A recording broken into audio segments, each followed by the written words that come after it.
I'm here today as a host on a new series called Psychological Insights. I'm here today with Dr. Robert Hamm. Hi, how are you? Good. He's going to be doing a series in Psychological Insights. And so I'd like to begin by just introducing you today to Dr. Hamm.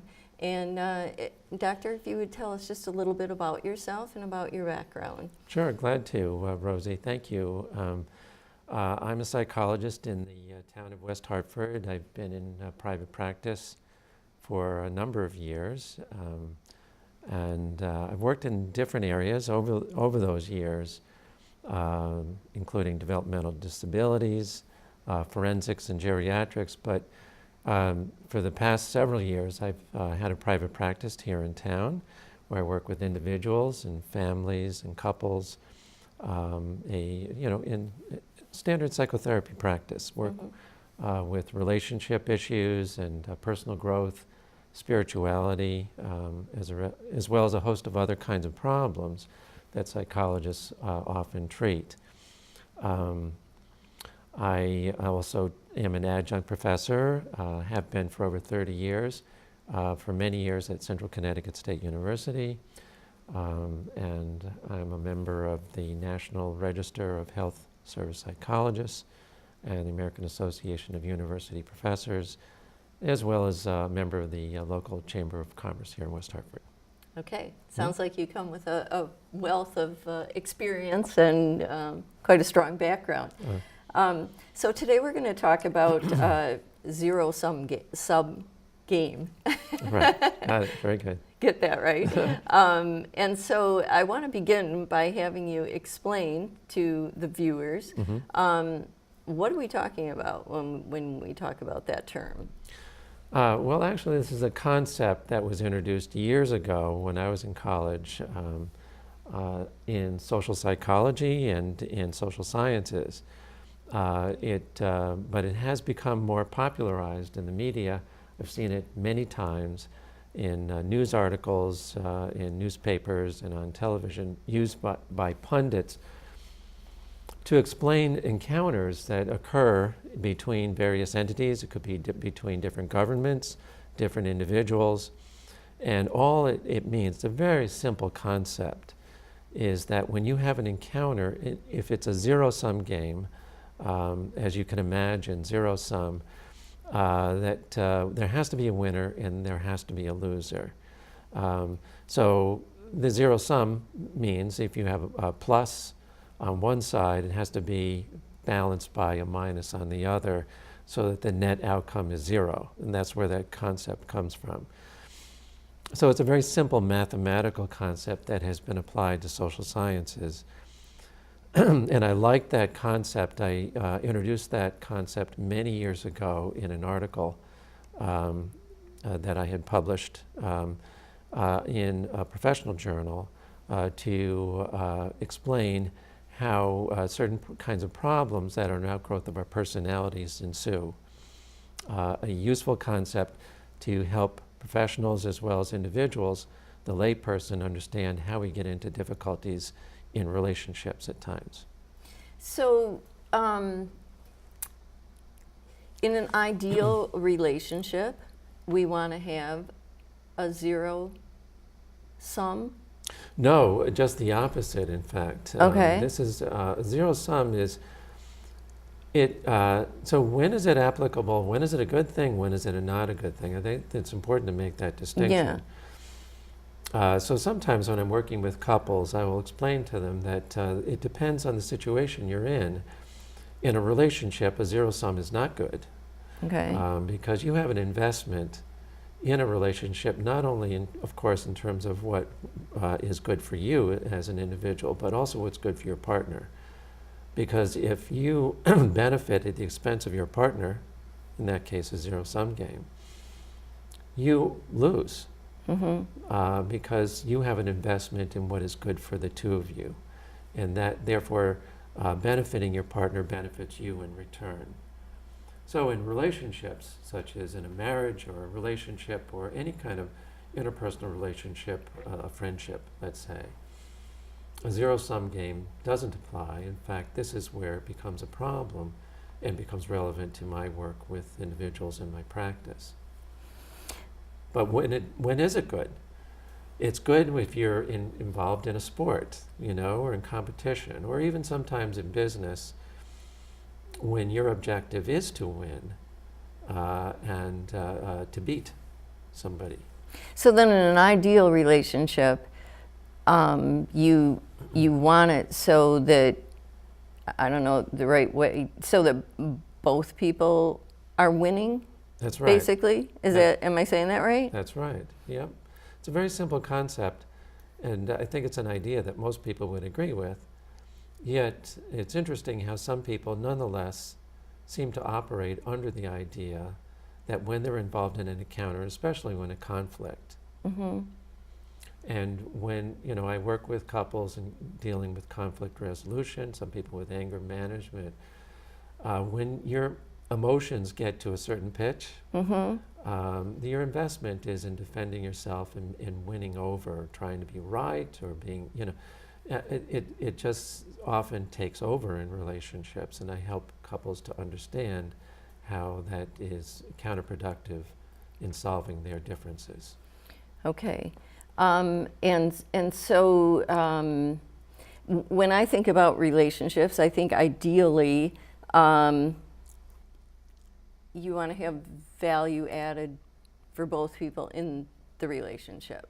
Yes, absolutely. Or when you're negotiating a contract, even, you want everyone to get something out of it, I would think. I mean, ideally, I'm talking about. I'm not saying that's how people always function.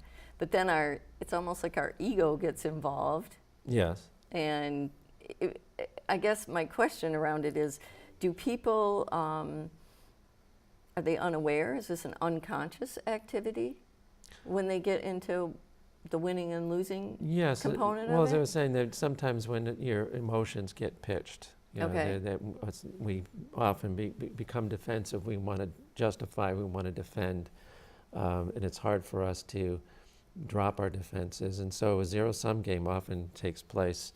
But I think that there's also, as you were speaking, I was just thinking that I think this is something that even in business relations, in life, in terms of its philosophical and spiritual ramifications, I think this is a very useful concept. And this is something I want to continue to work on, this concept, and apply it to spirituality. So it's a very simple idea, and I'm sure you've heard that many people say what comes around goes around. So even in a business encounter, in relations that don't involve, let's say, an intimate relationship or a friendship necessarily, we know that there are ramifications for our actions.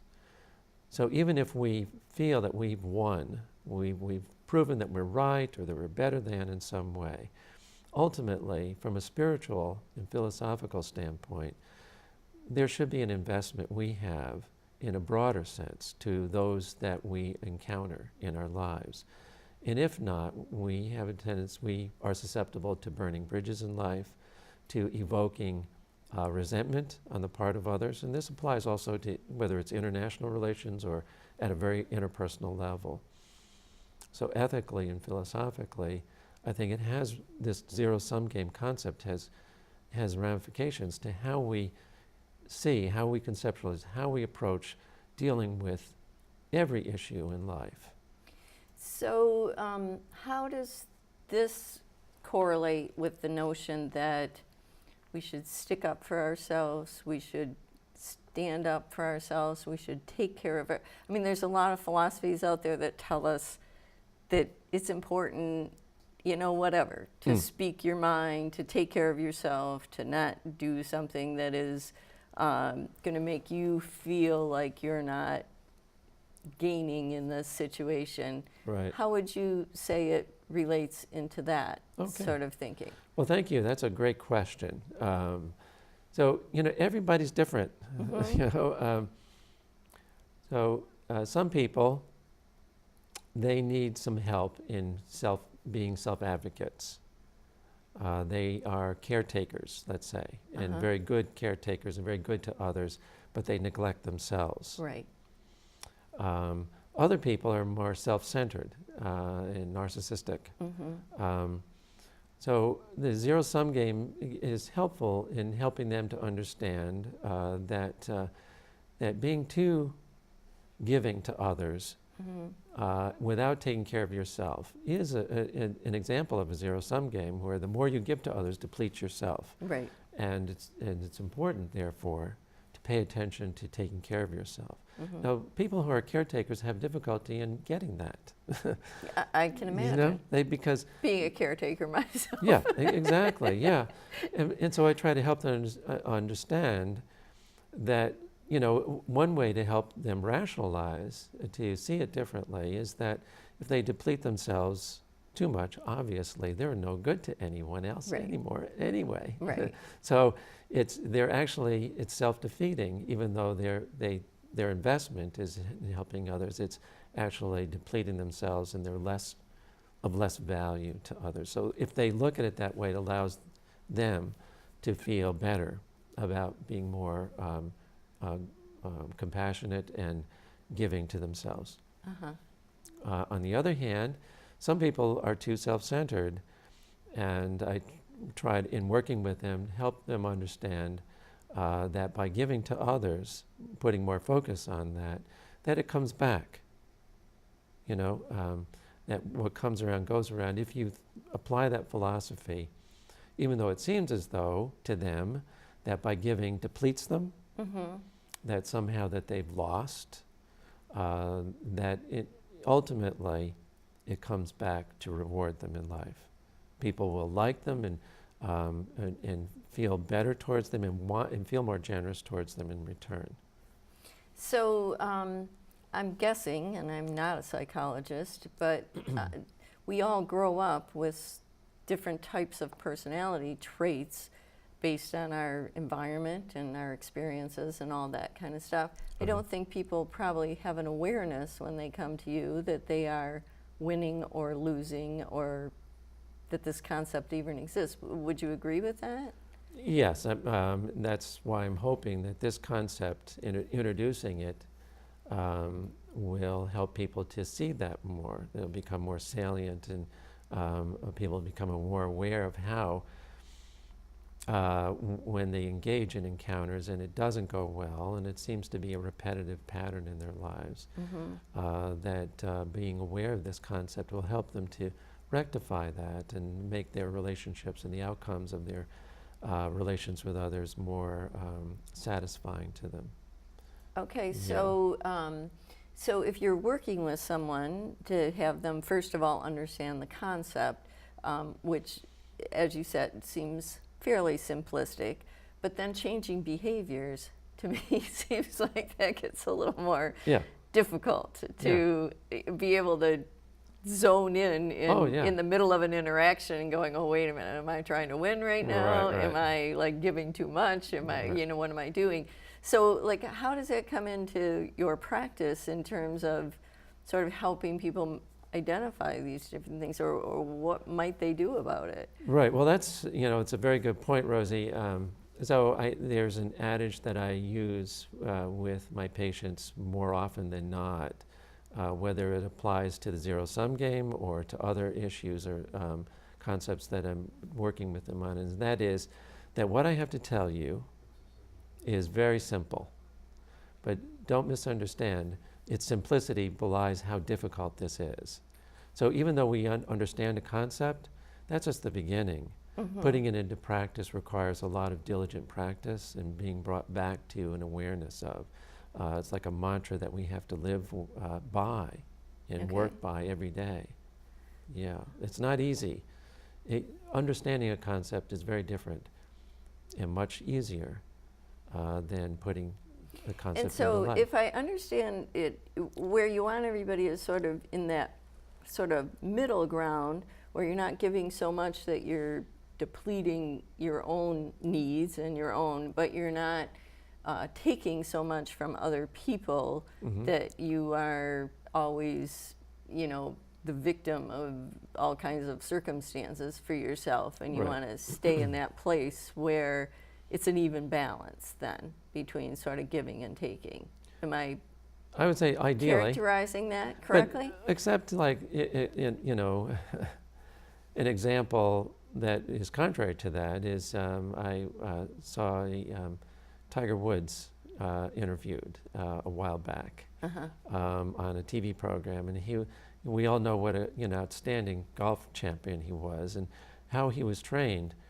And as he described his competitiveness, I mean, there's a kind of a mean-spiritedness that he described in wanting to win and taking pleasure in seeing his adversary lose and how much he could beat them. That made him a great champion. That really very intense sort of investment in winning over. So there are certain instances where in competition, let's say in a sport, where this zero-sum game is actually productive. It actually works for you. It's a game. Yeah. It's understood as a game, and those are the rules. But in life, in relationships, sometimes we find ourselves thinking like Tiger Woods unconsciously, Right. not realizing how it gets us into problems. Right. So being aware of this concept can help get us off that and into a better frame of mind, so that our ultimate outcome that should be in the back of our mind brought to the forefront, that if I win something, if somehow that I'm finding myself investing in being right or winning over, really ultimately I'm losing in this relationship, because I am not allowing my partner to feel better in this relationship. I have nothing to gain, everything to lose, if by winning my partner feels worse, feels defeated, feels frustrated. Then it's counterproductive. You know, when you were talking about Tiger Woods, I just want to see what your take is on. It Yeah. seems like today in schools and with kids in a lot of competitions, Yeah. they're all winners. Yeah. Everybody gets a trophy. You Right. know, even the people that lost get, you know, Yeah. do you know what I mean? Right. It's like with kids today or with groups today, there either aren't any awards because everybody gets something. Right. Does that help in people's development, would you say? That No, not at all. No. because you think that's not reality? Or, I mean, like when they go on in life, it doesn't really work that way? Or, I mean, it does seem like we've kind of moved to that place where, do you know what I'm saying? No, I know. It reminds me of seeing a George Carlin, the comedian, one of his comedy shticks. He talked about, the idea of specialness is so popular today, and he went on to say that, but if everybody's special, it loses all meaning. It has no meaning whatsoever. No, I think the famous psychologist Martin Seligman has talked and written about this idea.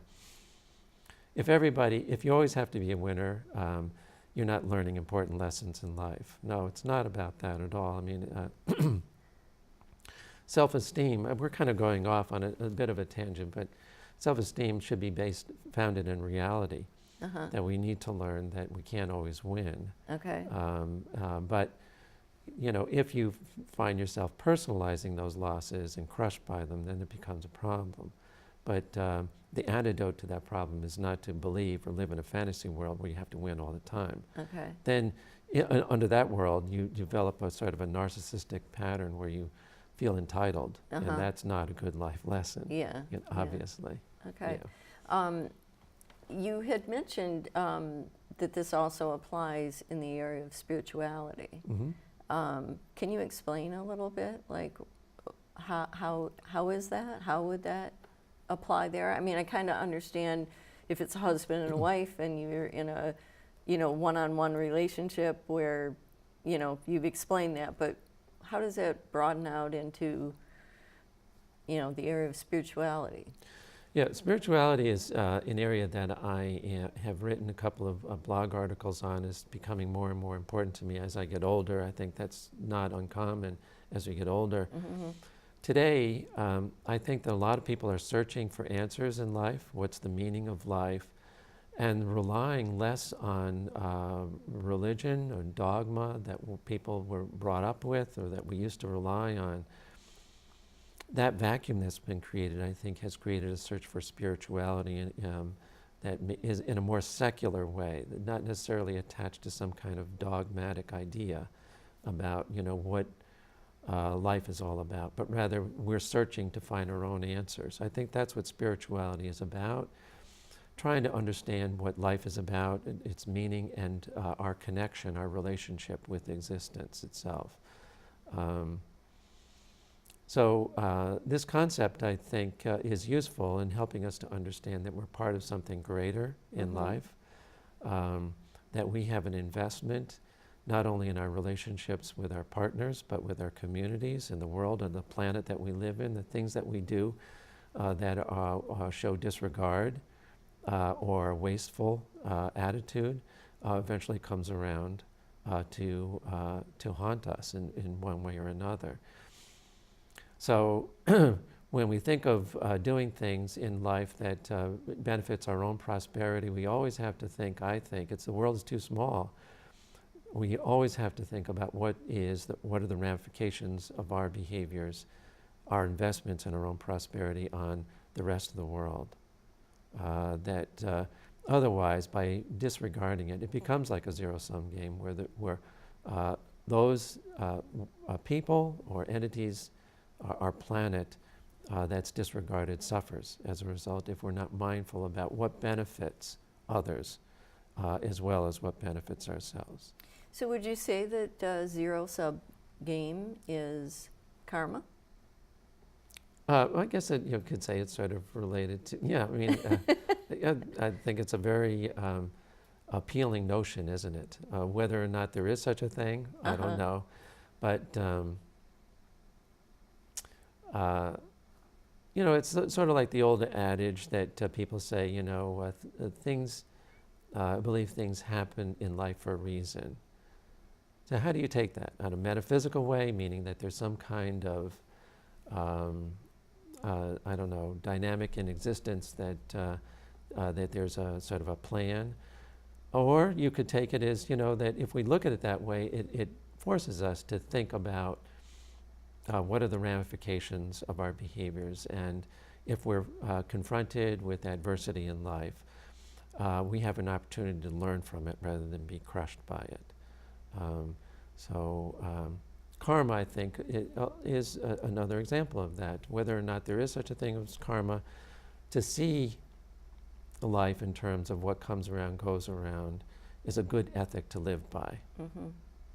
So if a person or a couple comes to you for some help on this and you sort of explain this concept to them, what would the expectations be in terms of, I don't know, how long does it take a person to sort of begin to put this into their life? Or how successful is this by understanding this? I mean, how would you sort of rate that? I mean, you have the practice, so, I'm not sure, but I'm just curious as to how you kind of see it working for people.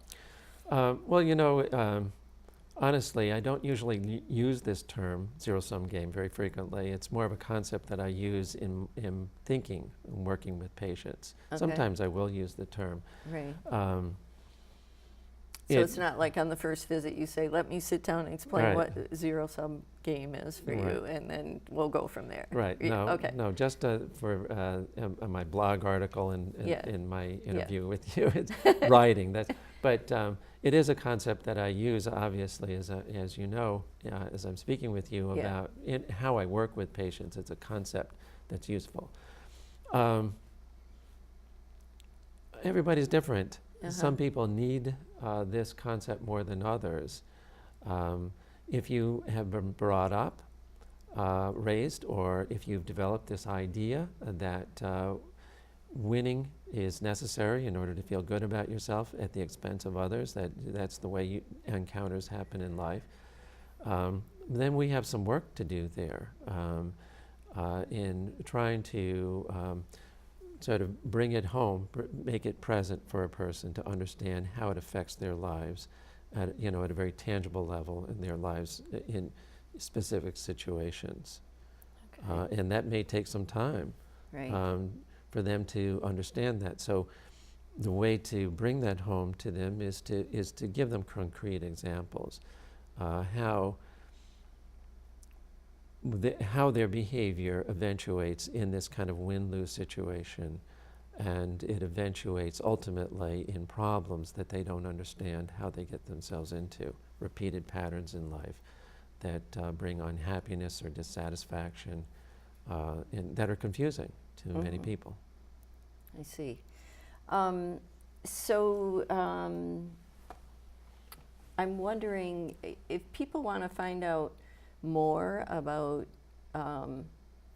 your blog and get a hold of you and find out more about this. Yeah. Can you tell us how somebody might contact you? Certainly. Well, I have a website, Robert Hamm with 2 M's, phd.com. Okay. You can read all about my practice, and there is a blog attached to my website. And I enter a blog about once a month, so you can learn all about me there. This concept, the zero-sum game, is a concept that was introduced in an article I had published in 2009 in a professional journal. So if you're more intellectual or academically inclined, you could research that article. It's in the Psychoanalytic Review. Yeah. Okay.